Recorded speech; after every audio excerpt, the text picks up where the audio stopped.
Hello, hello, everyone. Welcome to Writing Sprints on Friday. And as you can see, I have very special guests today. I have Caro Brown. And my very special surprise is I have Dana Gollin. Hi. So, yay. That was Caro's surprise for me today. So I'm super, super happy about it. And then, of course, I know that Bones and I know that they're all running around somewhere, too. So Yeah, I got two down here right now. And We have sleeping pups. yeah, the other two are out there because there's food there. And they're like, we'll just sit and wait until you give it to us. because I know somebody is going to ask at some point, Dana, did you bring Oink? No. Okay, I didn't think so, but I was knew. very disappointed. I was like, she showed up, she brought the kids, and I'm like looking around and she's hugging me. I'm like, I don't see the Oink. Like, what is this? Yeah, the Oink is she's too young to travel yet. So, yeah, but we will. We were actually talking about that. Yeah, We'll have to Yeah. get her up here when she gets a little bigger. Yeah. Well, that's what I figured, but I knew it was going to be asked is, oh, if Dana is there, is Oink there? So, had to clear it up.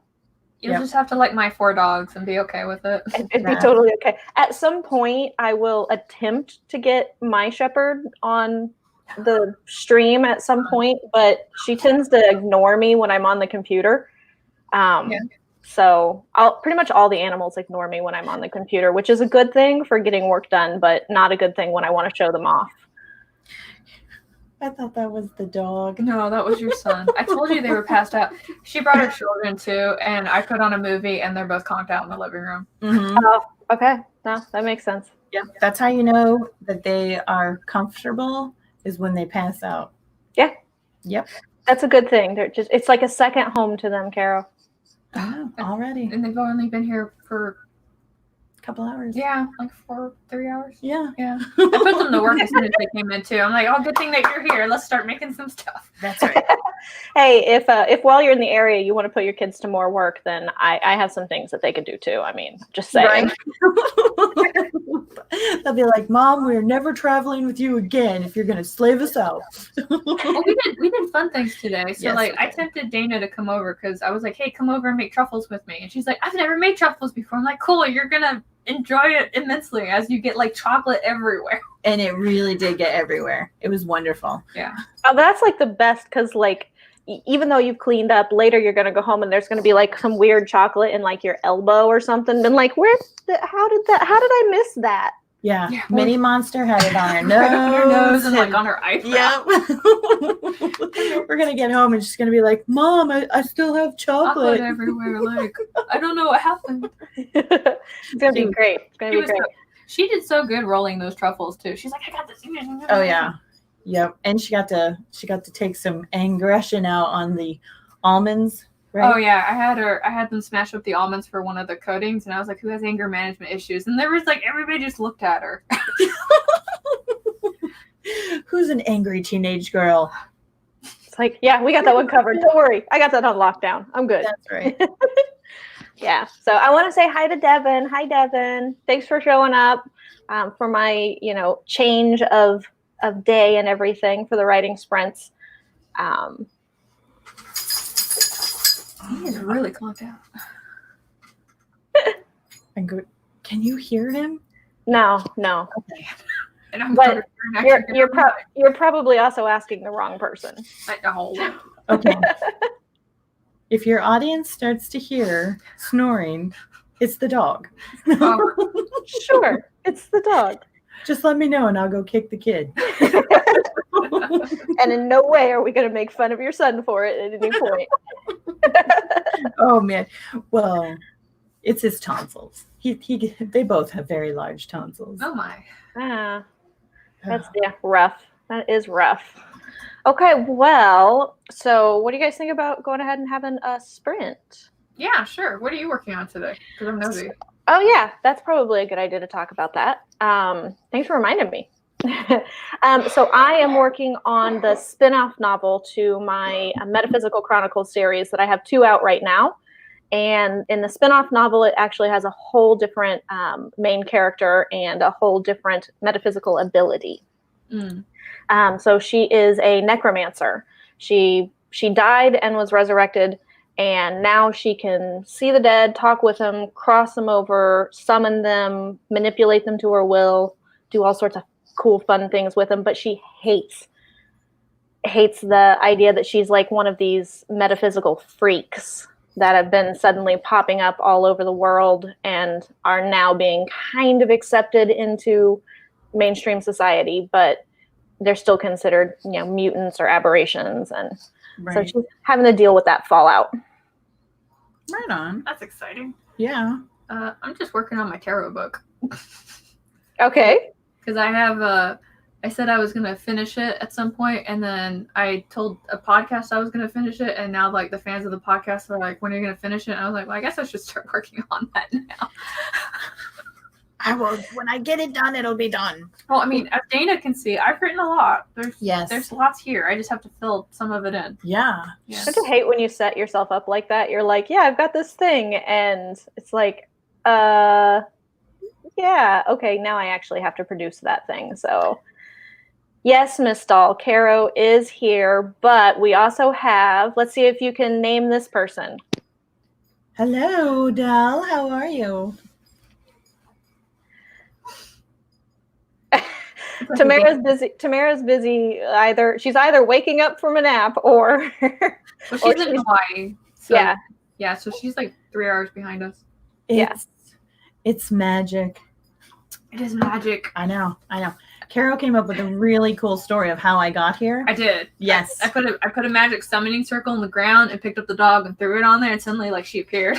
I was gonna say, did the magic summoning circle involve dog fur of some sort? That's what I was wondering. I need a dog. I need some screwdrivers, and I need like a raunchy romance novel. Just throw it all in there. That's right. And poof, you get me. Yeah, that's the magical mixture right there. Mm-hmm. So everybody is super excited that Dana and Caro are on my stream. So I know. I am super excited. And I didn't tell BC either. I was like, I have a surprise for you. And she's like, what is it? I was like, go find out. And then I was like, ha! That's right.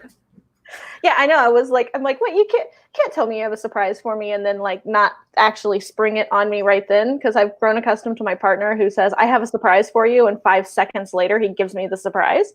Yeah, that's how my husband is too. He's like, I've got a surprise for you. It's for your birthday. And then like 5 minutes later, huzzah! See, I told you that people would ask where Oink was. Oink, we left Oink back at home because she's a little too young to travel right now. Yeah, she wouldn't, at her size, I would not have let her in the house anyway, just because my main dog, Ranger, has small dog aggression. She's still too small. Yeah. So, yeah. I would say she's a little bit bigger than Mac, but she's got the brain of a baby. So, yeah. And she's got no social manners at all. So she would be like up in everybody's everything. Yeah, and you saw the dogs when they first came to greet you. They're like, who are you? Yes. How did you get on the driveway? That's right. Thank you, Devin. Right. Thank you, Devin, for my very first giggle that Oink is social distancing. That is right. Whereas we don't care. No. Oink is following the law. Come on in. Touch everything in my house. That's fine. That's right. We'll break the rules, but Oink is obedient. Yeah. We did disinfect like everything before you came over. Right. That's true. We were FaceTiming, and I was like, hey, I got to clean while I'm talking to you. And she's like watching me like clean every surface. I know. I'm like, stop. You don't have to do that. It is very clean, though. It's very nice. Yeah. So Stephanie says that you two are social distancing together, or what? So pretty much. That's right. Well, her county and my county both have corona, so we figured, what's the point of? We can still get together. I've got beer. That's right. We're fine. Yeah. There's toilet paper. We're laid in with supplies. It's all good. Yes, we're fine. Yes. I can say that I witness toilet paper and paper towels. Yes. Those are here. Caro is prepared. But they're in limited supply. That's right. So don't come raid my house. No. Well, mine are in limited supplies too, but I also have weaponry, so there's that. Yeah. Yes. So don't come raid my house. I'm surprised that your kids didn't mention that when they were walking around, because I've got like swords and like bats everywhere. Are you kidding? They're totally used to that. I was just surprised. No, Elijah's got a West Point saber. And then for his birthday, he got like this really cool katana. And I know we didn't move together. I was waiting for that to happen. Okay, hold on. Pharaoh called Bones, and then I was like, "Yep, that's gonna happen." There he is. There's Bones. He's here. Oh, of course, when I move everything in my office to accommodate for a guest, like little tiny technical difficulties. Well, we'll manage. Yeah, We'll get through it together. Okay. It's all good. It's all good. Okay, so let's go ahead and start our first sprint because we said we were going to start that 5 minutes ago, and now we haven't. So, because I'm having that kind of day. That's all right with me, though. All right, so we will go ahead and get started with our first sprint, and we will put 20 minutes on the clock. Since I do have the very dog or canine aligned co-hosts today, we will put cute little pup on the timer. I was gonna say that is a beautiful. I know he's like, Hello. excuse you. So I used this the other on Monday when Doll joined me too, and for about an hour afterwards, I was chasing my shepherd around trying to get her to wear glasses because I wanted to take a picture so bad. But every time I'd get them on her nose and get the camera out, she would toss them, and I was like, rats. She'd hold them for a second, but that was about it. Yeah, I was gonna say Tala would not tolerate that. She would be like, really? Yeah, none of these guys would let me do that. Yeah, it's, kind of that, I'm pretty sure I could probably get the cat to let me do it because he's used to me just doing weird things anyway, but I'll have to try that at some point. Mm-hmm. But, all right, so we will go ahead and get started if it'll start. 2, 1.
Okay, everyone. Yay. I always get a little startled by the dogs barking because if there's a countdown before that to like the last little bit, I can't hear it. Mhm. And then all of a sudden it's just ruff, ruff, ruff. Yeah. I mute the count. Like I mute the countdown because it was startling me. It was unsettling and I didn't like it. So what I do is I have it running and then I have my phone have a separate timer because the timer on my phone isn't nearly as jarring as the timers on YouTube. That's like so smart. Mm-hmm. True. I just let myself get scared every time. Yeah. It keeps me awake. It's, it helps you keep going, I guess. I don't know. I have frayed nerves, so You have teenagers. That explains it. Don't scare the wild Dana, okay? I know. I have 2 adult children and 2 teenage children. I don't need any more startling. So it looks like we had a bunch of people that popped in during the first writing sprint. So hi, Nihilist Geek, and Ms. Dahlia is here as well. And thank you so much, Dahlia. Yes, please, everybody give it a like. It helps my algorithm. That's right. I did. I liked it on my phone. I liked it too. See? Yay. Yep. All right. Hi, Jennifer. Hi, Danny. Danny. His Aussie accent. Yep. I am glad that everybody could make it. So how did everybody do for the writing sprint?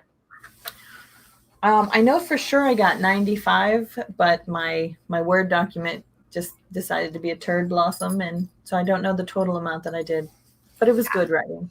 Okay. I wrote the symbolism of 2 cards. There you go. So that's it? pretty good. So I ended up getting about 300, just a little under 300, but Bonesy. He's so spoiled. I want you guys to see. He's getting double pets. I know. Mm-hmm. He's like, can you just stick around? I like this double pet thing. Yeah. Yeah. Yeah, I can imagine. Yeah, he's going to be so sad when you leave, Dana. I know. He's going to look at me and be kind of like, I need you to step it up. I know. You came. What? You've been slacking. You've been slacking. I know. All right. I gotta go home to my oink. He seems drilling all over me.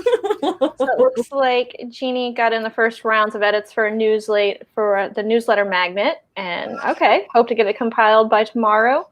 That's good. I've seen a lot of people are using Vellum.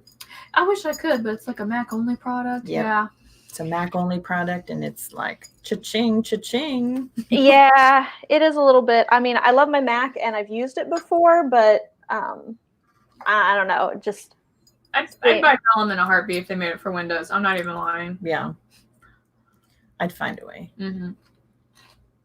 It's like, yeah. Common for 6 months, that's fine. Yeah. I just tell myself I'll make it back in profits. I know, right? In like claim 10 on your years. tax return. That's right. Mm-hmm. Yeah. Oh, it looks like Doll missed the end of the counter. She was busy reading and editing. That's okay. Little extra. Of course, we have comments about how adorable Bones is. He's always adorable. And he knows it. Yep. Yeah. Oh, yeah. I know he knows it. My shepherd, she knows it too. I wish I could get her to. I don't know if I can get her to come up here or not. Callie, come here. And well, he's like, okay, I'm gonna have this pillow. Then I got this other pillow. Let's see if we can get Callie. Where? Nope. She's gonna hide a little bit. She's not big on the camera. Callie, come here. There we go. Fine. That's my shepherd. Go away, cute baby. Look at that cute Is she laying down? No, so she's a border collie mix. Oh, and she has really short little legs, but all of the German Shepherd body. Right. I was gonna say, is she laying down because she looks like she's got like a big German Shepherd body, but she's stout. Yes, she's very stout. That would be a very nice term for her. She's also just loves all the treats. Yeah. So come here, Callie. That's why he's drooling. Oh, this is not for you. I know. He's like, one of you ladies needs to drop one of those. It's not happening. Yeah. Oh, yeah. He thinks so. The first thing I did when Dana showed up, I was like, are you hungry? Because literally this whole table's full of food. And it was. It was good. I should have swung by. I've been like all day not wanting to make food, so I've been just doing all the quick stuff. Oh yeah. Oh, well, I grabbed like pretzel buns and blueberry bagels as I was running out the door this morning. And Elijah was like, "That's it? That's all the food for today?" I'm like, "Don't worry." You're covered. Don't worry. Don't worry about it. This hospitality thing she does, we'll be fine. Yeah. I was like, we'll have plenty. No one goes without. Yeah. Thank you, Jennifer. Yeah, she really is a beautiful dog. Mm-hmm. She's my old lady. She's sweet. Now you're licking my pants. He's hoping that there are crumbs. Yeah. Come here. Look, forget it. Oh, you gave in. You're so easy. No, to be fair, they've been waiting for like 4 or 5 hours. Yeah. Oh, okay. Well, the patience has paid off then. Kissy. Kissy. She's like, "Why'd you throw that at me?" I know. The least you could have done was held it until I got it from you. You should have seen her when I took her to the vet, and the vet tried to give her treats. So like when she gave treats to Ranger, Ranger's like, "Treats, right?" And she put her treats in front of Kissy's face, and she's like, "Oh, what's happening? No!" Why are you shoving something in my face? Oh, that's funny. Oh. Yeah, it's not over here anymore. What are you gonna do? Sorry, pet. Oh, no. It's okay. It's okay. Everybody is loving on the pets anyway. So, looks like Tamara started reading things in her document, and she's trying to figure out what happens in the chapter. I have the next one drafted, she says, and she needs a connector. Sometimes bridging pieces is really hard. It's just you get going, and then you jump because you need to jump because you're in an awkward spot or just because you're inspired, and then going back later is, to me, it's like, I think I would rather be marched to the gallows before I'd rather have to go back and write bridges sometimes between the chapters or between the scenes. So do you guys do anything special or anything to like help you when you have to do that? Or I outline a lot. I don't. I'm a complete pantser, and I don't know how it happens. It's magic is what it is. I can just see you in your chair, and you've got like the fan on, and you're just kind of like riding, your hair is blowing in the wind, and you're like, "I don't know where we're going, but we're gonna get there." Exactly. It's like, and it just evolves, and somehow it makes sense. And yeah, I don't know. I'm the complete opposite because I'm kind of like, "Look, character, see all this stuff? I need you to do all this stuff, and it needs to be done." Yeah. Okay, like this has to happen. Like, I don't like. And my first scene card is shitty apartment, so I'm sure that's gonna go really well. Well, we can go down to South Tucson and find some shitty apartments. I've lived in enough. I remember with like, yeah. So we can find plenty of them here around Phoenix, so that's not a problem.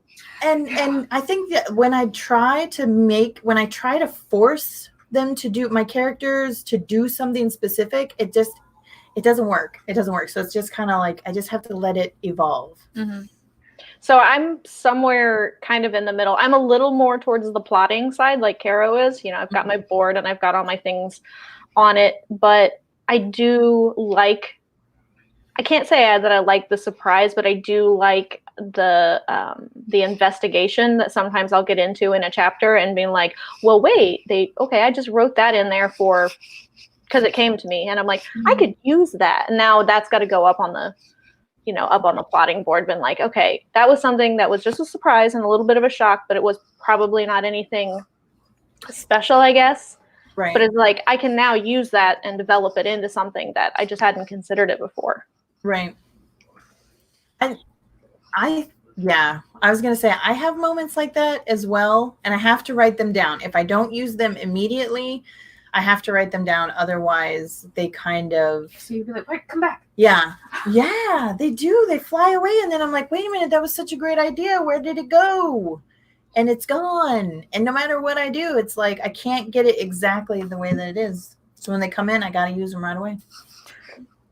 Or you have like that one scene that you wrote, and like, this is the best goddamn scene I have ever written. This is right. Mm-hmm. And then like something happens with your computer and the file gets corrupted, and you're like, Oh yeah, that has happened to me. Yeah, this is So- why I do stuff on the cloud. Yep.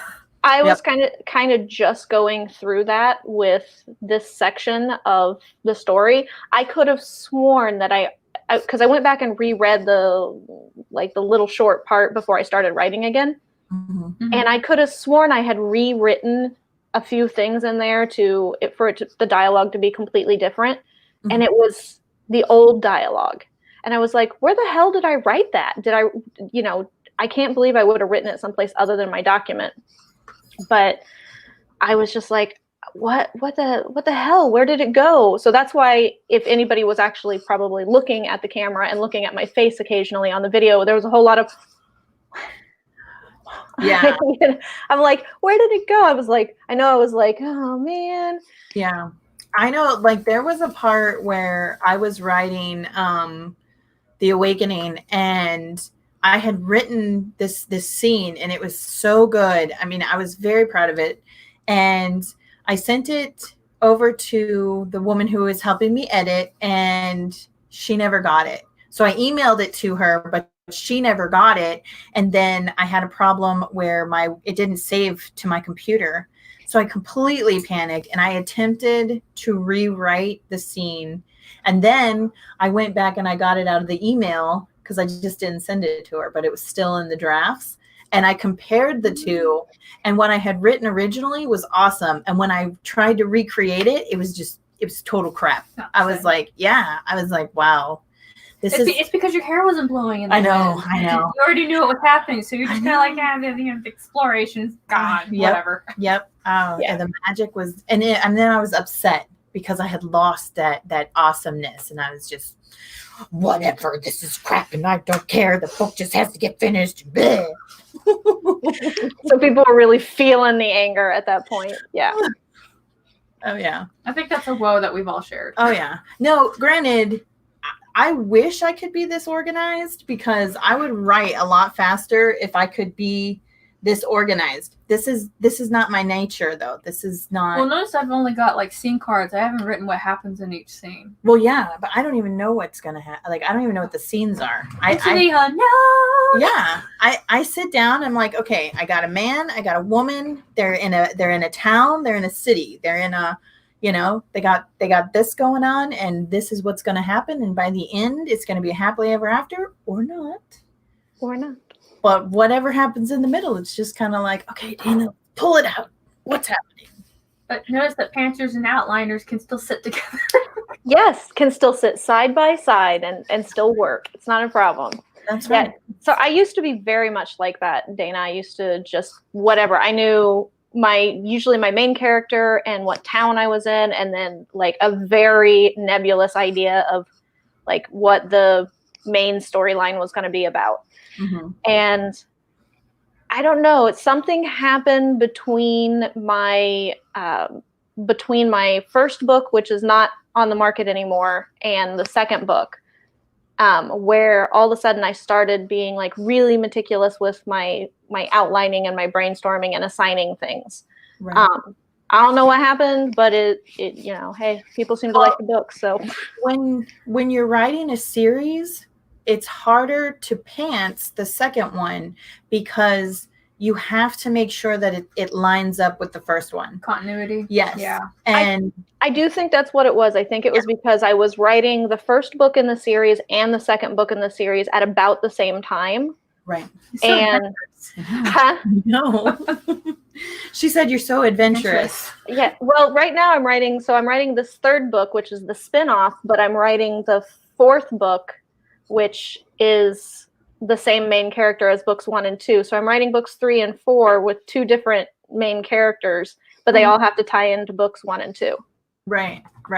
I know, like for me, when I started writing book 2, I would go back and read book 1 as I was going through, and I was only doing like 1 or 2 chapters at a time. And then after I would be done with 1 or 2 chapters, I would go back to book 1 and make sure that I was still following the same timeline. So with book 2, I just still don't have an outline, but I definitely have like bullet points that I have to remember, okay, this happened in book 1 and it needs to be resolved in book 2, or, you know, whatever the case may be. Some of the stuff that I've had to do for, you guys can't see it. I have like another project for it, like over there. But when I have to write my books, usually I have to know kind of like what happens like 2 books ahead, because I have to sprinkle some of like those little subplots in my other stuff. So people are going to be kind of like, that's such a weird, interesting fact. And then like a book later, that's like the main plot. Right. Yeah. I sprinkle in characters. So the characters are usually what ties things together. Because in the first book in my Metaphysical Chronicles series, she mentions that she has a friend that's a necromancer. And then this book is about a necromancer. Right on. I love necromancers. Yeah. Are you a D&D-er? Do you play D&D? I do. I'm actually a DM. I have a steady every 2-week game, although right now we're taking a little hiatus, but I could totally tell. I was just like, this is like a D&D talk. I totally know it. My favorite DM let me play a rat shaman in Chicago. I had a great time. I ruled that city. That would be awesome. Okay, yeah. Yeah, and of course, like I look like a homeless person when I was walking around, and somebody would be kind of like, "We need to get information." It's like I have eyes and ears everywhere. It's like, no, you don't. It's like, yes, I do. And I like open my arms, and, like rats would just come out of my jacket. It's like I have eyes and ears everywhere. Oh, how funny. Yeah, That is perfect. Eyes, ears, and hands everywhere. That's true. I had to always bribe the rats with cheese though, because they would always win like the willpower rules when I try to get them to do stuff. So I'd have to like use the cheese as like a buffer. You're like, I got the good cheese. Yeah. Okay. Not the American cheese. I got cheddar. That's right. I got you some cheddar, yo. Yeah. Now so a friend of mine in talking about rats, a friend of mine has rats, and they can actually be bribed with Rice Krispie treats, with Rice Krispies. They love the little puffed rice. Right. So that's what he bribes them with, and I guess it's better for them than just straight up cheeses. Oh, well, probably because there's less fat in it. Yeah. They probably like the crunch too. Keeps their teeth clean. Oh yeah. Well, and they have those teeth that are constantly growing. Yeah, so it helps to make them not so long. Yeah. So it looks like we had a bunch of people we had some more people pop in and everything. So that's cool. Sorry, I'm just gonna put them up on here. Hi.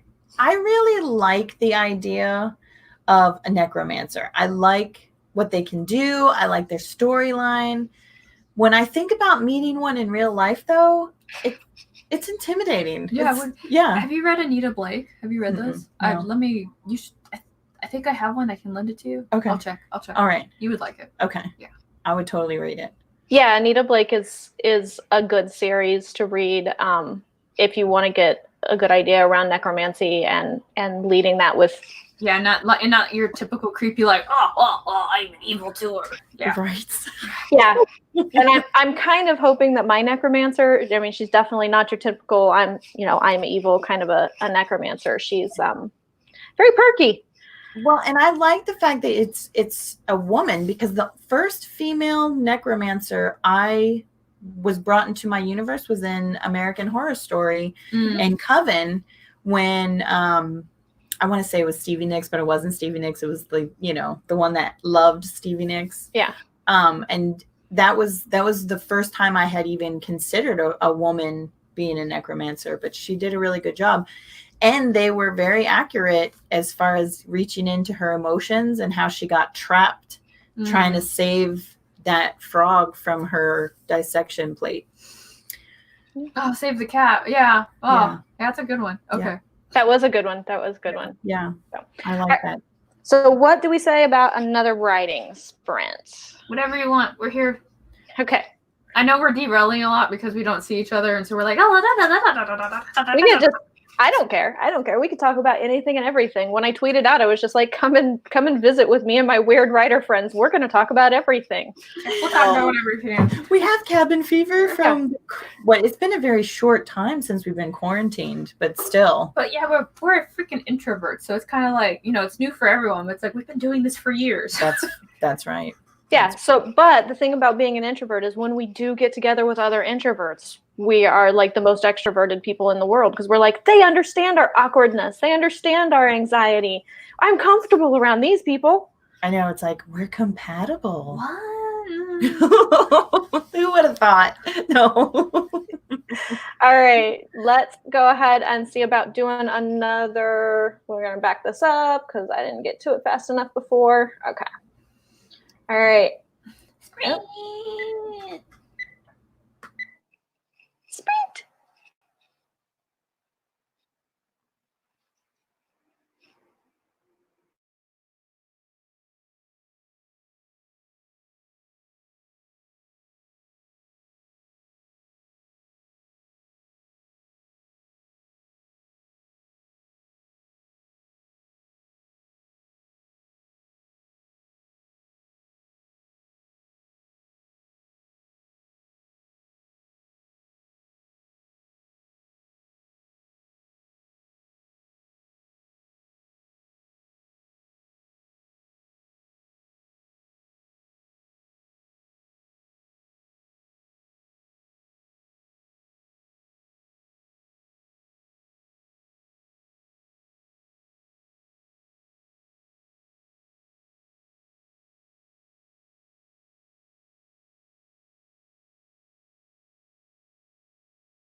Okay, so we are back.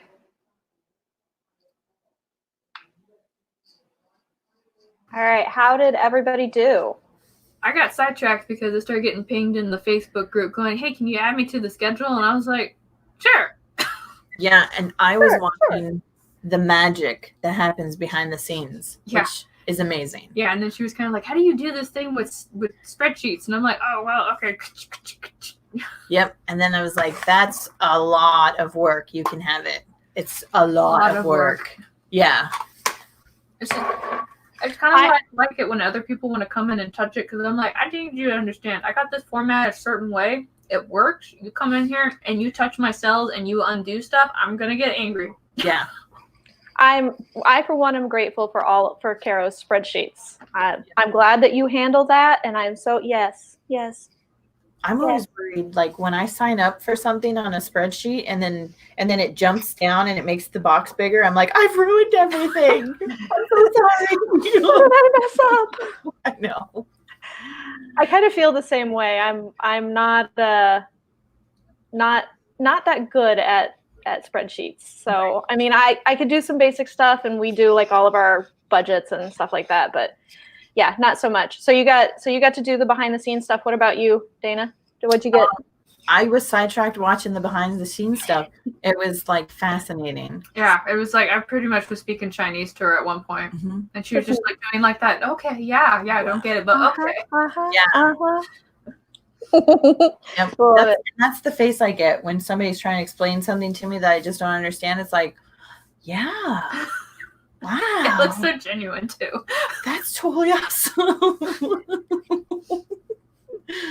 Oh man. Oh, we've got a few more people that have popped on. Looks like Mike is on, and oh my God, Dana and Caro in the same room. Oh, and hello to me. You know, it's not as I know it's. I'm not nearly as special as what's going on over here or over there. That way. That's not true. Way. Well, the funny thing is that we're all like a mile from each other. Because at one point I was like, I could probably get her address when you show up to her house, but then we'd be extra creepy. So maybe we should like do this in small steps. Yes. Baby steps. Baby steps. Yeah. Maybe. Well, now that we are all getting to know one another, now it wouldn't be so creepy. Yeah. Yeah. Now it's more like. Now it's less formal. Now it's a little more informal and more friendly than just being friendly. That's right. So it looks like I got about a little under 400 words done again this time, mainly because my document is giving me some troubles. Again, I thought I rewrote something, and it's not what I rewrote it as. So I'm getting a little frustrated. Oh no. Formatting moves, man. It's a thing.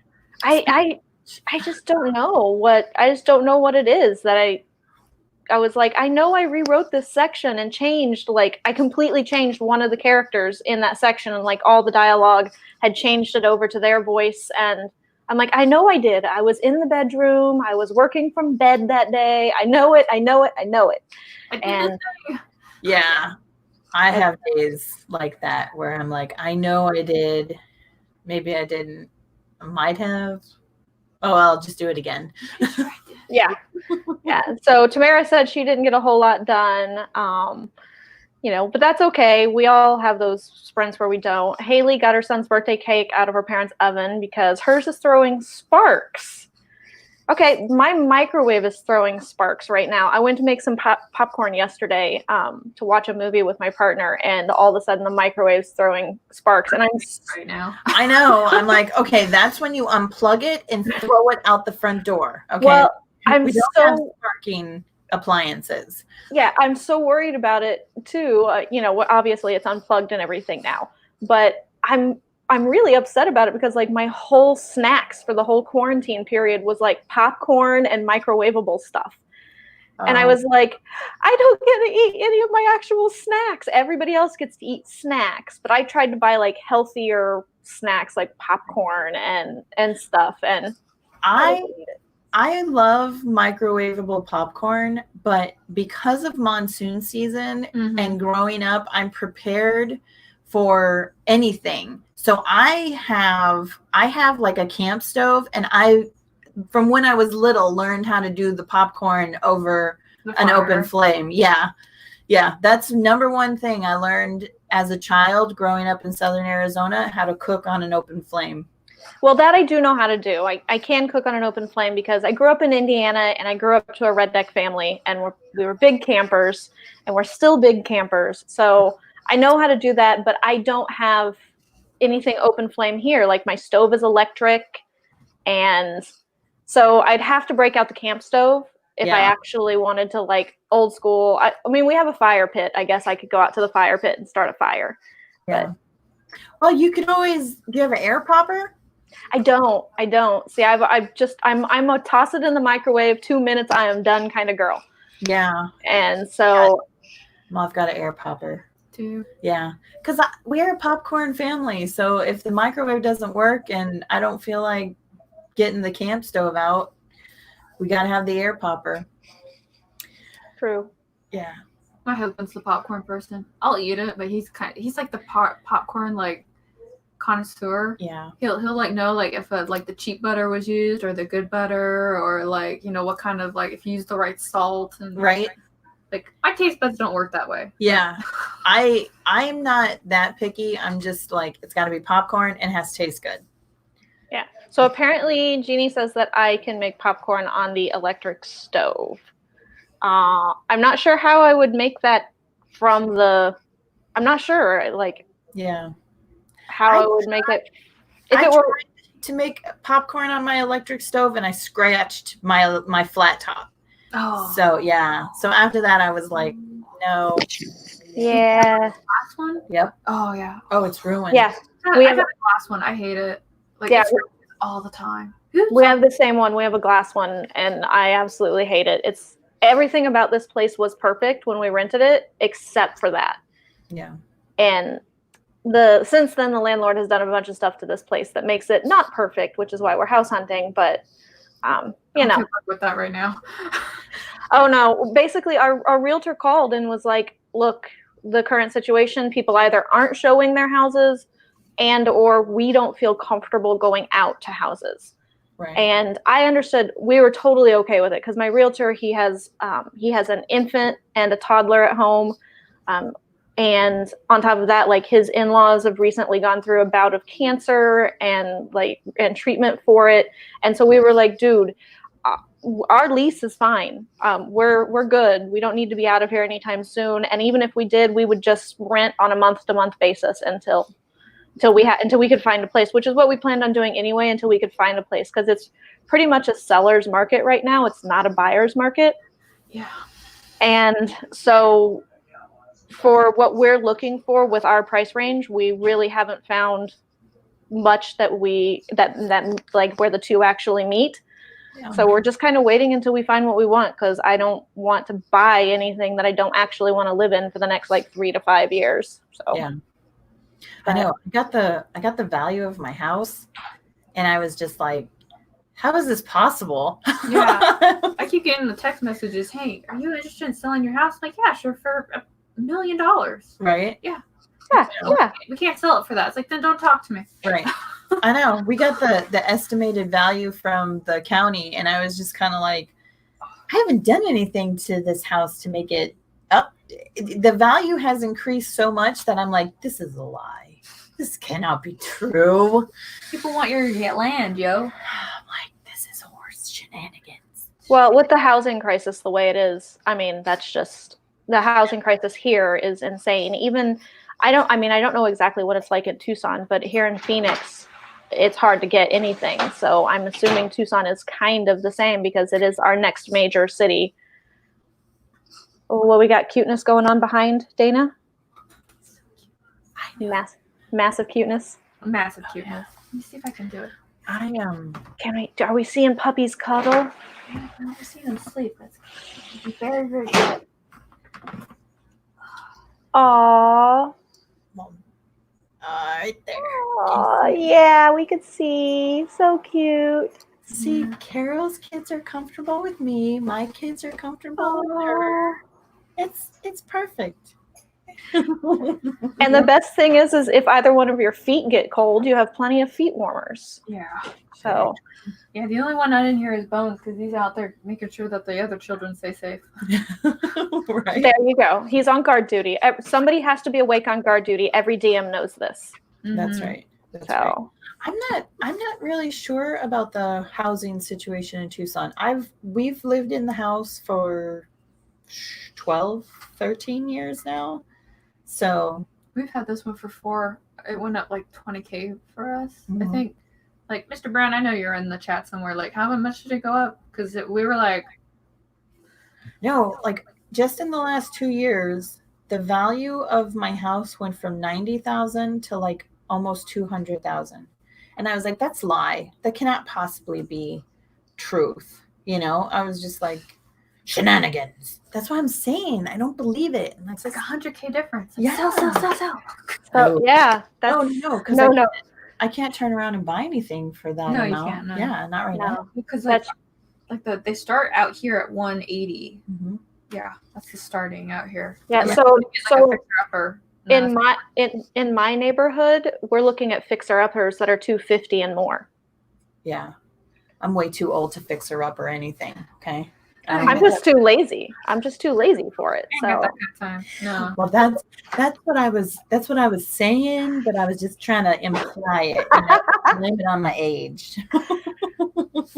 I'm just like, Mr. Brown doesn't know the number either, other than we're very pleased. Yeah, if I were to sell my house, I would want to move out onto like more land. Like I'd want to be on at least 5 to 10 acres, which I can't do with what they are willing to give me for my little 4-bedroom house. I'm gonna find like this image to show you while we're talking. So I'm just loving how Mr. Brown phrased this. He's very good with the wording. He really is. Yeah. Perhaps he should be an author too. I have him read my stuff. Yeah. But usually it's just kind of like, I don't understand what you're saying here or something like that. Yeah. But he's very good with the business wording stuff. Sometimes I'm kind of like, I have to tell somebody to F off, and I tried to say it nicely, but I don't think it's nice enough. And then he'll like reword it for me. I'm going to find it. Hey, it's always good to have somebody that can reword things nicer for you. So Jeannie says that I just need to type into YouTube, make popcorn on glass stovetop. Which, yeah, I YouTube for everything else, so I probably should just do that. I'm sure by like day 4 of me actually being quarantined and not having my snacks, I would be like, YouTube, save me! Right? There's got to be a way that you can take microwave popcorn and pop it outside of the microwave. Yeah, I'm sure that there is. And Mike says that to make popcorn on the electric stove, I need to hold the pot on the flame, on the element. Okay. And when I shake it, lift the pot up so it's barely touching the element. And there's also a pot specifically made to pop. Okay, I don't have the pot to pop. And I would say I would Amazon it, but Amazon is not currently delivering in my neighborhood. Yeah. I got the Jiffy, remember those Jiffy things? Yeah. And it expands. That's what that's what I had bought. I bought a couple of those, and I wanted to show the kids because I was like, man, when I was a kid, this was like the best thing ever. And sure enough, it was just sitting there scratching the glass top, and I was like, no. So Haley says that she would love to buy a house someday. My partner and I, Haley, thought the same thing until here very recently. And then we were talking with a friend of ours who's a realtor, and he was like, look, I bet you anything you can buy. Let me give your information to my finance guy and let him crunch your numbers. And we were like, they're still not going to do it. My partner, we've only just barely begun to clean up his credit from his punk rock, like new adult, hey, you're going to give me a credit card and never track me down for it kind of credit. Right. And so we'd only just started cleaning up his credit, and my credit is still having come out of a divorce and filed a bankruptcy and all of that. Somebody told me that you only need like a 580 credit score to qualify for a home loan, or maybe it was 6. Writing Wife could probably answer that for you because that's her department. Yeah. I mean, I'm not looking for just discussion. Yes. Yeah. I'm like, one, I'm not doing that nightmare of buying and selling houses again. I bought a house in upstate New York. It was a nightmare. Not happening. So Mr. Man came with the house. I like the house. When we are ready to get something newer and bigger and wonderfuler, he can deal with it. 4 acres. I know. That when we get onto our property, that's exactly what my dog's gonna look like. Yeah. So I'm showing her a motion capture of basically a whole bunch of dogs getting released onto like this 4-acre enclosure, and they're just running all happy yeah. Right now we take our pack out to a wash and we'll run them and just let them run. I wish I could do that, but I don't know where he's gonna go. I don't know if he'll come back, and I don't know Bones well enough at that point to be kind of like, go off and have fun and don't get bitten by rattlesnakes. Like, yeah. So I'm not so much worried about Callie, the shepherd, running off and getting bitten. It's just I fear what she'll bring me back in carcasses, because everywhere she goes, she finds something to hunt and then brings it to me. The last time we went out and I let her out, she brought me back a dead javelina. Oh, that's Teresa right there. Yeah. I was impressed. I was impressed that she managed to take one down, because they're vicious and they're always in a pack. But What part of the year was it? It was about this time last year, because I take her out mostly in the winter and the early spring, when it's cooler and easier on her paws. Feisty times. It's not unusual to see like a straggler right now by itself. Was it and they've dropped their young, so they've got some like relatively small, dumb ones that dogs can take out pretty easily. And this one was pretty good sized, so I was surprised. They're only aggressive during breeding season, and it's because of it's because of the little piglets that they have with them. Outside of that, they're not aggressive. And typically, if a javelina attacks a person, it's because they have a hard time. 99.9% of the time, that person will have a dog with them, and so really they're attacking the dog, and then the human gets involved. They're not vicious animals. Yeah. Javelina are not. Now, I'm not saying go out and try to pet one. No, don't do they're that. Like wild boars. Just leave them alone. Yes, but they're not looking for a fight. If they become aggressive, it's because they're protecting their little babies and stuff. There was one lady like up in Scottsdale, and she just would feed them and just like bring them into like the neighborhood. Yeah. And they called the cops on her. She's like, "Oh, I just thought that they were friendly." And like, "No, those are kind of like blah blah blah." She's like, "Oh, okay." And the cops left, and she just kept feeding them. Yes. And that's when you're like, "Here's your sign." Yeah, that's pretty much a sign at that point. So it looks like Haley got a rough start to her adulthood too. So she's trying to get a solid foundation. That's what I was saying, Haley, is my partner definitely did not get a good start on the adulthood, and me coming out of a divorce and everything, it was surprisingly easier than we thought to qualify for a home loan.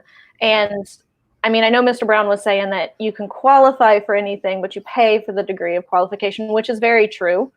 But it was surprisingly like far better than what I thought we were going to get approved for, like monetarily, and then also with the credit score.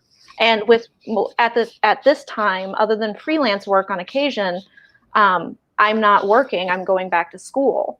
So it's all off of his income and pretty much just his credit at this point, because I didn't even want my bankruptcy to factor into it and all of that. Right now. Huh? So Mr. Brown, are you even working right now? Yeah, a lot to say in this thread. He's at work. He's in a chair. Therefore, he must be working. Yeah. Oh, Jeannie says that when she was a kid, her dad's cat brought in a headless rabbit and a tarantula. Where were you living that a tarantula was brought in? Where do you live? Because like we have tarantulas where I live. Really? Yeah. I mean, you see them mostly after it rains. Well, I guess they would get flooded out of there. They're harmless. Yeah. They're not aggressive at all. It's the brown scorpions that you really want to care about. Yes. Those are what you want to care about. Yeah. There's like a big infestation like 3 miles from me. They're everywhere. We did so much research right before we moved here because, like I said, my partner and I we're big on camping. Mhm. And so we did so much research because we had no idea what it was going to be like to camp in Arizona. And then we were like, oh, well, it looks like we have to research the regions and see what we need to look out for and how we can camp. Because we're hammock campers. We like to hang from trees. Mm-hmm. And so we can only do that if we go up north. Yes. And if you camp down south, good luck finding a tree. We got bushes. Yeah. Bushes, yes. Bushes that you call trees, which is funny. Right. Yeah.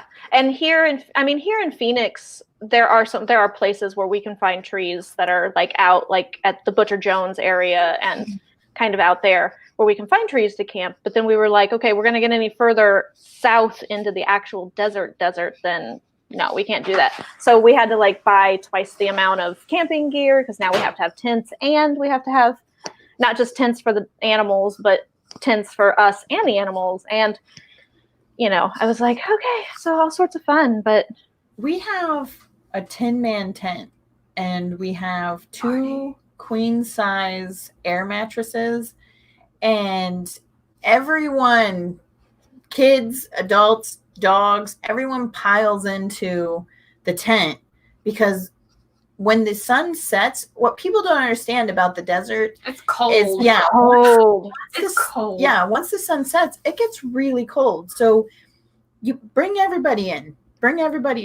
Yeah, pile everybody in and be comfortable. The only reason that we already had the small tent for I used to have another dog, a very, very small dog. And so she was old and we didn't want her to wander off.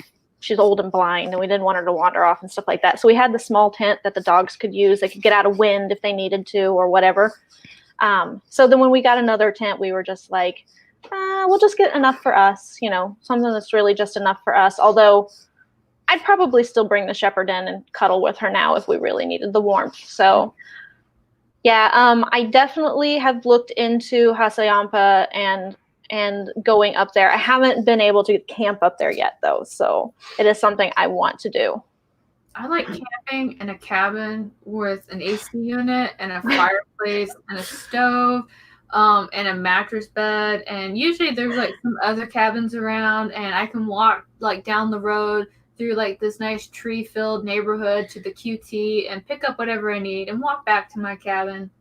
That's my version of camping now. That's your version of camping. So I am the opposite of that. I want you to throw me out in the woods with a pack and drop me off 100 miles from the nearest of anything. I used to do that like when I was like a lot younger, okay, so long story short, like at one point my birth mom had like debt collectors after her, and her solution wasn't to pay the money she owed, it was to just go camping for 6 months. She just went off grid. Yeah, she went off grid, and there I was with her, and that's exactly what we did. We're just out in the wilderness, and like these park rangers would see me run around barefoot throughout the forest, and like, where's your parent house? I'm like, I don't know, I'm gonna find this deer though, bye. Yeah. Somewhere. Yeah. No, I grew up in a family of campers. So, I mean, sometimes it was we went out with an RV. Sometimes it was we went out with a tent. Sometimes it was more like Mike did, which was very Boy Scouty, learning how to like make a bed out of twine and branches, kind of a thing. I like that you actually learned how to like weave it and everything, Mike. That's pretty cool. So, Mr. Brown says camping in an Airbnb. Yes, it works great. I recommend it to everyone, especially if there's a hot tub involved. Yeah, Jennifer loves camping in a camper. Now, I do have to have my hotspot. I've got to make sure that wherever I'm at, I have enough signal so that I can use my hotspot, because I want to be able to more than just use my Kindle. I want to actually be able to write sometimes. Mm-hmm. And that's why you carry a notebook and a pen. Well, I just don't do well with the notebook and the pen. I don't write as quickly, and the words don't flow as well for me. I can outline, I can brainstorm, I can do all sorts of stuff with a notebook and pen, but the actual writing comes so much easier and quicker for me. Yeah. Mm-hmm. I do a lot of writing on our outdoor adventures. And Mr. Mann, we finally came to an agreement that I'm allowed to write on our outdoor adventures as long as I'm paying attention to the surroundings. So pen and paper, I'm like, right, movement, right, movement, right. That's why you need one of those. Yeah. Like, not because your dogs are probably well behaved, but Kissy's kind of like, I see movement 2 miles away, bark, bark, bark, and like looking. Yeah, but we can't have bark, because Okay. then we'd run away. Oh. The movement. That's I need, right. You're hunting things. Yeah. Yeah.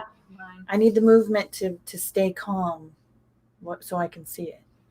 So none of my dogs. It's true.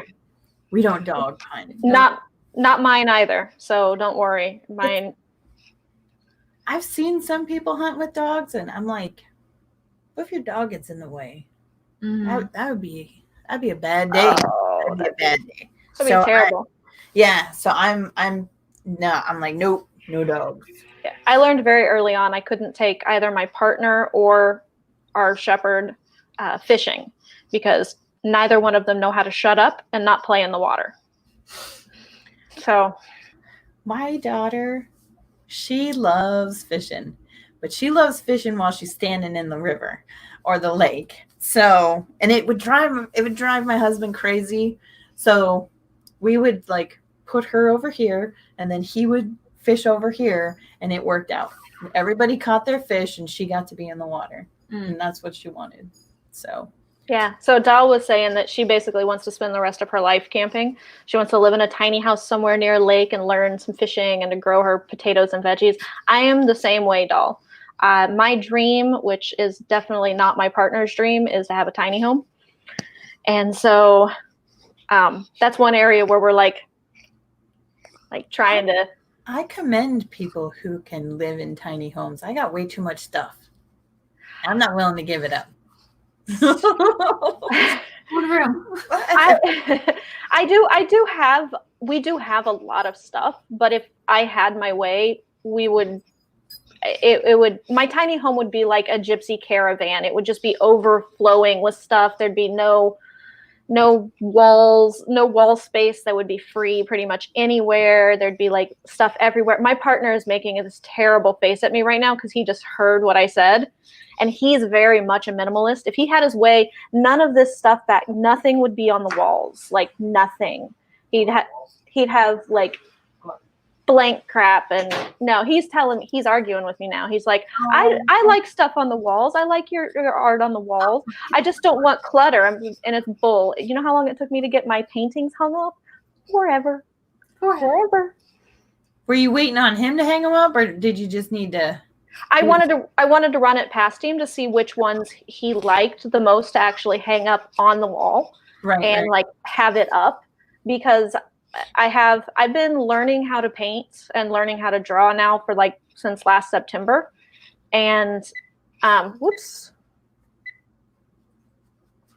sorry, accidentally hit the timer. And so I have a lot of paintings because I've had a lot of downtime, and I'm like, all right, some of them are good. Some of them are kind of terrible. Some of them are just fun things that I did a long time ago. Like, what is it? This Doctor Who Starry Night TARDIS back here was like 2 or 3 years ago. I didn't even know how to paint. It was one of those drunk painting things. Mm-hmm. So I was like, is it drunk painting? Thank you. I tend to do a lot of finger painting, so it's easier when you're drunk and you finger paint, you know. Right. Hey, Bonesy. So, but I do, as far as like, I do subscribe to like, I'm a minimalist with my clothing. I don't really own much in the way of clothing. I think I own like 7 shirts and like 3 pairs of pants and, you know, really not much. So I had somebody on YouTube ask me if I ever wear anything different on YouTube because they always see the same clothes in all my videos. I was like, well, one, I don't have that many videos. How intrusive. I know. And I was like, yeah, I wear Nunya. What do you mean? Yeah. Like Nunya business. Yeah. And I was just like, what? If you look at my videos, I almost live in this shirt. Yeah, you do. All my shirts are some kind of color between light gray and black. Like, there's really no like. I think I have one green shirt. Yeah, I think I have like this shirt. I have a couple of shirts in this color. So if somebody really wanted to get nitpicky, they'd be like, "Don't you have?" It's either this or dark blue. It's like, It's none of your business. I know, that was pretty much my response. So Doll says that we could have a separate tiny studio to put all my art stuff in. That's like little tiny side buildings. We'd have to have that, Doll, just for my partner's, just for, because he makes knives and stuff like that. So we would have to have like a small thing just for him to make his knives. Yeah. So it would be, we'd have a tiny home, but we'd have like, we'd have like 5 of these like little tiny studios around our tiny home at that point. Like we'd have to have like shipping containers or something. But yeah, I know I had one person like in my video and they're like, why do you talk so fast? I was like, why can't you use the speed thing on the bottom of the bar? Like, what do you want from me? Slow it down if you need to. I got a lot to say in a small amount of time. Yeah. It's got to go fast. Exactly. It's like, how long do you want to watch my video for? Do you really want a half an hour video, or would you rather have a 13-minute video? Take your pick. So, thank you, Jeannie. She wants to know why it would matter what I wear. They're just being jerks. I figured they're my first trolls, so you know, I'm all good. I'm like, y'all got nothing better to do than to criticize how somebody does their YouTube videos. Right. Back off. There's another author tuber that got some bad feedback from somebody, and it was pretty awful. Is it somebody we know? It was Shannon, remember? Oh yeah. She made that video and, yeah. and it was like, hey, whoever said that stuff to her, come at me. Yeah. We can have some words, because I always like how some people will come after people we know, but it's like, I don't see you coming saying this stuff in my thread because I'd have something to say about it. And it's exactly. It's just like, I was like, I didn't respond, but I almost went with I'm just gonna eviscerate this person with words. I had that moment, and I was just like, no, I'm not gonna waste my energy on him. Who cares? So Doll was saying that was the cool thing about her being a silhouette. No one knows what she wears. I just don't know why somebody would have so much time to pay attention to the clothing that somebody is. I got no time for that kind of shenanigans. I'm like, I know. Hey, I brushed my hair today. I'm winning. Exactly. I was like, my hair today. That's winning. Yeah. Yeah. I got ready for the stream and everything, and I threw my hair up into some pigtails, and I contemplated whether or not to touch up my lipstick, because my lipstick is actually the lipstick that I've been wearing for, the past 3 days, because it doesn't come off unless I take it off. Oh, wow. That's cool. And I mean, it does come off a little bit, but I was like, I don't care. These are my weirdo writer friends. They're going to be ecstatic that I'm not wearing pajamas, which I might be wearing pajama pants, but that's not confirmed. So I don't worry about it because I know everybody just came to see him. Right. That is so true. As a matter of fact, we have a comment about that. I know. Who's Jennifer? I'm only not wearing pajama pants because I had to go through security this morning. Oh, at the airport? Yeah. That's true.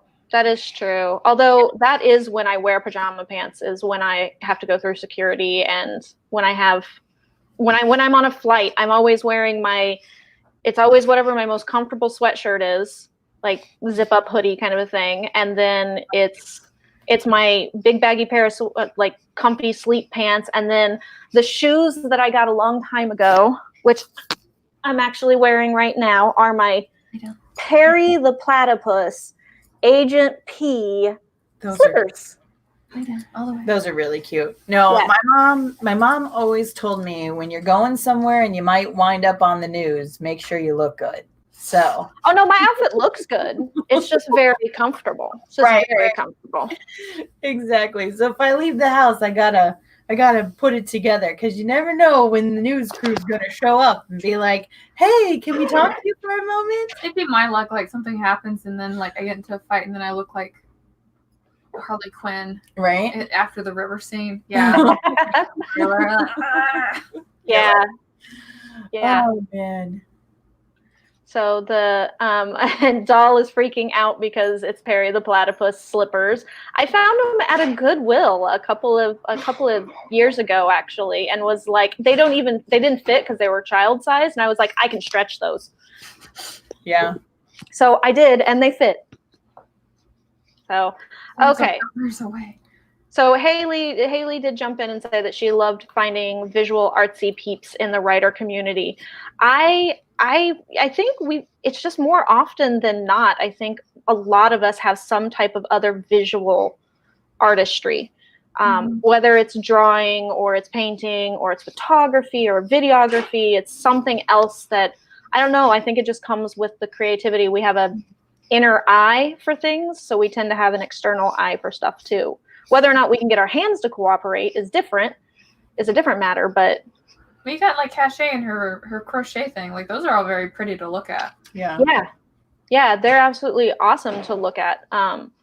So yeah, well, we are kind of close to the end of the stream, but I was thinking about doing another 20 minutes, even though it's about 10 minutes to the end of the stream. What does everybody say?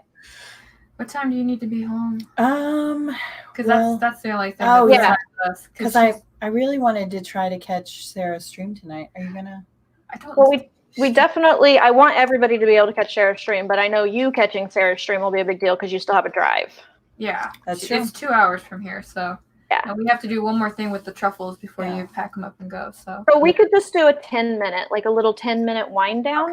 Okay, that sounds cool. I've never done. Oh, and as a matter of fact, I was able to find our adorable pupper with a 10-minute timer. Awesome. So we get the same pup. If I can get it all queued up here. Computer's being a little slow. Wow, what it's okay, don't start. It keeps doing that. And 3. Beep. I know, it's all beep, beep, beep. All right. It's the microwave. Yeah, not my microwave, not at the moment. Had to bring that up, Tina. Oh, I'm so sorry, friend. I'm sorry. I tell my partner all the time, he's like, I don't know why you're so upset about this microwave thing. I was like, I don't cook, you know me. And he's like, yes, you do. You cook really, really well. I was like, no, I know how to make 13 things very, very well. And I've just been fooling you for the last 10 years. That's probably 13 more things than most people know. Yeah. You're doing good. Yeah. Okay. All right. As long as you guys say so. Yeah. All right. So, all right, let's do another little 10-minute and we will get started on that. Sprint.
All right. So it looks like we are done. Pardon my Doctor Who ringtone there on my phone for a second. But Okay, I'm like, I don't know anymore. which one? Which one? I don't know. Just put a C Well, and a D on it. I know. I was gonna say now we have shared ear germs. Well, right now that would suck if I shared ear germs, but other than that, I think you guys might be safe. So Haley gave us a nice compliment saying that streams like this were really nice, really appreciated some company that isn't a 6-year-old while she worked on her art today. Yeah. I can imagine. Sometimes I enjoy company that's not a canine or a feline. I mean, I talk to them, they just don't talk back very much. So. Sometimes I enjoy talking to things that don't talk back because I got a lot of teenagers. I got a lot of sass in my house. Ben, let me tell you though, Caro is like the child wrangler. You should have seen her in action this morning. She was like, and Minnie Monster was like, okay, cool. And then she was quiet for a few minutes and then she was like, hey, Caro, you're pretty cool. Let's chill. Let's hang out. So, Caro, I bet you are what my friends call me, which they call me Jedi because I am the child whisperer. I can do the whole, these are not the droids you're looking for. I can do the whole, these are the things you're going to listen to. And they actually listen. I don't know if I did it quite that way. It was more like, hey, this is my house, and when you're in my house, this is kind of how you behave, and this thing that you're doing, not okay. I know. And she was like, cool. Yeah, that's all it is. That's all I ever do. I'm just like, hey, you're on my turf, and my turf, these are my rules. And I just like flat lay it out, and I'm very direct. And my friends always like, how do you do that? I was like, well, one, I'm not their parent. So I earn some respect there just by not being their parent. Yes. She's pretty cool about it, though. She was like, okay, yeah. Mr. Brown, I'm taking Caro home with me so that she can keep my daughter in line. He's already like in the car now. He's like, no. So Jeannie wanted to know if Caro is a regular on my streams. She's not a regular so far, but since I've only done like 4 streams, like 3 streams actually, I think, to my name, she could be. I don't know. I kind of invited myself, and then I just told Dana she was joining. Yeah, no, I think that was great though. Jeannie was also happy with Dana for hanging out too. So yeah, absolutely. Yeah, I love having people on my stream. So anybody that wants to stream with me, all you got to do is reach out and say, hey, I want to jump on your stream. Mm-hmm. And I'll be like, totally. I think StreamYard with this freebie thing allows us to have up to 6 people. Yeah. Mm-hmm. Or you can do what Sky and Amy did, because I had 6 people and like Amy just went over to Sky's house. Yep. So I could do that.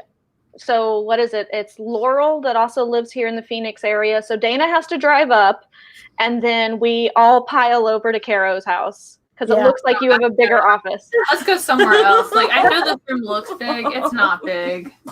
Okay, well, mine is not big enough, so we'll have to figure out who has the big enough room. Yeah, but Leora probably wouldn't like the way that my dogs act either. That would be kind of dangerous. Yeah. Okay. Well, there's that. Dina and her kids didn't have any problems because they already have like a pack of dogs, but like most other people get like really intimidated when like these 100-pound dogs come running at you. Well, see, yeah, we have our German Shepherd, and our roommate has a pit bull mix. She's not a big dog, but she looks aggressive. She's not. But so people are always like, and then the Shepherd is very vocal and likes to talk. Mm-hmm. Which means an internet cafe or something. Yeah, we could do something. We could do that. That would be fun. Or a library conference room or something. Or yeah. The one Malamute that I have that people should be like leery of is the one that they want to be like, oh, look at your face and you're so cute, and it's just kind of like, is she happy today? Is she, You really probably shouldn't do that. Well, I mean, if she knows you, it's cool. If she thinks that you're cool, it's cool. But if you just run up, and it's any dog really, if you just run up but because she's fluffy and she's big and she kind of looks stupid, people are like, oh, look, it's big, fluffy, stupid dog. And it's like, no. That's what happens with this one over here. People are like, can I pet your dog? I was like, no, man, you got a bite record. You can't come over here. Yeah. Like, but he looks really friendly. I was like, he will maul your face off. And they take a step closer, and Ranger goes from like, I will kill you. Mm-hmm. Like, it's like, I'm only friendly with my humans. That's it. It's like, don't you come near mom? I will kill you. Yeah. She's never bitten, but that doesn't mean she won't. Which is why I'm like, keep your face. And people with kids are the worst. Oh, yeah. Yeah. It's like, keep your kid's face away from my dog's face unless you want them to have a permanent, Yeah, we had a friend, and then we'll have to probably go here in a little bit. Sorry, not to be like, we have to go. Nope. Go. But we had somebody that would come over, and they brought their kid. It was like an 8-year-old, or like, I don't know how old this kid was, but like about half the weight of Ranger. Like he had to be like maybe 52 pounds. Yeah. And so he came in. I was like, I gotta be really clear. Ranger, 100-pound dog. You cannot play with him, because the moment you play with him, he's gonna think that you're fair game, and you are not gonna win. Yeah. And at first, like, I could tell he was listening, but then his mom did this thing that I hate, where she was like, okay, here's your snack, and just pulls out like this huge family-sized bag of Skittles, and well-mannered kid turns into like, rah! And Ranger sees like this kid just running circles all over the house, and he's like, that's a thing I can chase. That is the only rule in our house. Adult or child, there's no running allowed, because the German Shepherd will do the very German Shepherd and Border Collie nature, and she will take you out at the ankles. Yeah. Oh yeah, because he at one point, like, the kid was just like rolling around, and Ranger was just like, this is fun, and like pushed him onto the ground. We're like, no, we're done now. Yeah. And we're done. No. Okay. Yeah. Like 140-pound huggers. Yeah. So that's and people they just don't realize. So that's why we don't really have a lot of guests to the house, only because it's like, I have to protect my dogs from humans. Yeah. Yeah. And people do. People want to be like right up in a dog's business for some reason. I posted it on Instagram the other day. I posted a whole, imagine that you're naked in a room full of people and they all want to touch and talk to you and you don't speak their language. That's the life of a dog. That's always the life of a dog. And then, of course, like, the only way they can tell you're healthy is to, like, sniff your crotch anytime you do, like, smack your head. And you're like, what's going on? Like, I'm so confused. I just want to know if you're healthy, okay? Yeah. This pretend world is getting very bloody in my mind. Yeah. So, understandable. Yeah, so... All right, so it looks like we are right about time to wind down, so I guess we could do our outros. I do want to say hi to Shannon, who just popped in, who said that she's totally late to the party, but she's happy to see Dana and Caro, so it's all good.